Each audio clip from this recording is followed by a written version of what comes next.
Freddy's Dead, one of the most controversial films in the Nightmare on Elm Street franchise. I recently learned that this has a workprint that has a lot more footage than the theatrical cut. So I tracked down a copy, and today we're going to take a look at it and look at everything that's included. The workprint for Freddy's Dead, The Final Nightmare has a ton of changes. The version of the movie I used for this comparison has a lot of reconstructed footage, and it inserts the workprint pictures so it's sort of consistent when you're watching. So there's a lot of small changes and there's a lot of big changes. I'm really just going to try to talk about everything I think is worth mentioning, so small disclaimer there. The beginning of the film has plenty of changes during John's nightmare sequence. The first changes are shots of John in the airplane in the falling house. Just a couple of extra frames here and there. Nothing too wild.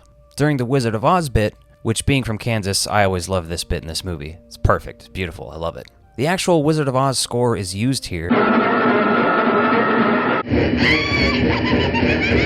Then when he wakes up in Springwood, we have some additional shots here, and the song Low by R.E.M. is featured here. There's some more character development for Maggie.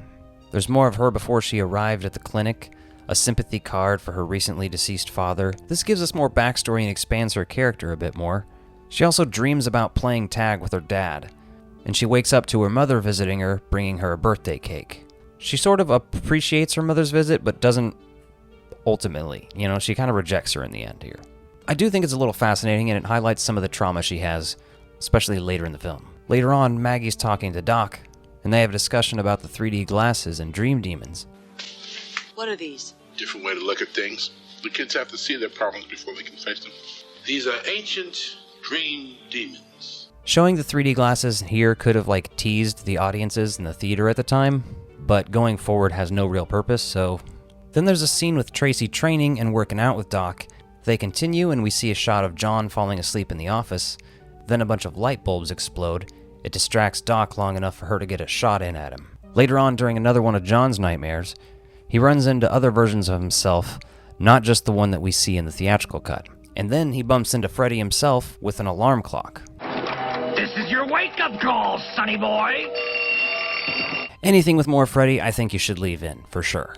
But it's okay. It's alright. I really love Freddy's Dead, so nothing but respect for Rachel Talalay and everyone involved. There's also more in the town center area and Tom Arnold later on, which I don't know if that's a good or bad thing anymore, to be honest. Tom Arnold and Roseanne in this movie. There were also more shots of the kids driving around in circles, and a Chris Isaak song, Don't Make Me Dream About You, in the background. I think this is cool because later on he was in Twin Peaks, and Rachel Talalay has said that Twin Peaks aired during the production of this movie and it was a huge influence on her. But this was before Twin Peaks Fire Walk With Me had come out, which featured Chris Isaak in it. Let's just kind of skip past that because Carlos's death has a little bit of extra footage here, and I like it. There's more shots of Freddy shoving the Q-tip in Carlos' ear and scratching the chalkboard. In this version, he removes the pin from his finger, licks the blood that comes out of it, and then drops the pin. And this next shot apparently made it into the trailer. It's one of the most discussed missing shots from this movie.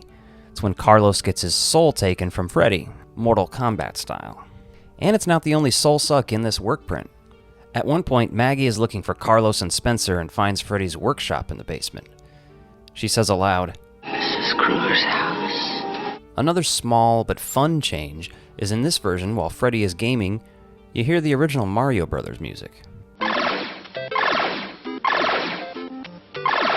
There's a couple different added shots during this sequence, but the best part is the end when he sucks his soul out and says, Game over, Game Boy! This is one of the coolest workprints because there's extended death sequences. That's what you want out of these, especially for slasher and horror films. Although I will say there's really nothing to write home about John's extra death sequence here. When they go back to the shelter, they have a quick conversation about how they're supposed to explain all this to people. We got back and no one remembers John or Carlos. It's like they never existed. I remember him. Why? And another scene, for a long time, I wasn't convinced existed. Now. Maggie looking at the camera and saying, now, while putting on her glasses, is a scene that a lot of people recall from seeing this movie in theaters. Apparently it was deemed a bit cheesy, and honestly it makes sense to take it out of a 2D version of the film for home video, But I do finally know the truth. It happened. The climax also has a bunch of extra shots and some extra dialogue, so much so that it's almost hard to keep track of. So I recommend checking it out on your own if you can sometime. But in the theatrical cut, she uses the glove to kill him while she wears it, and shoves it into him just using her hand. The last big change is that they high-five and say, Freddy's dead.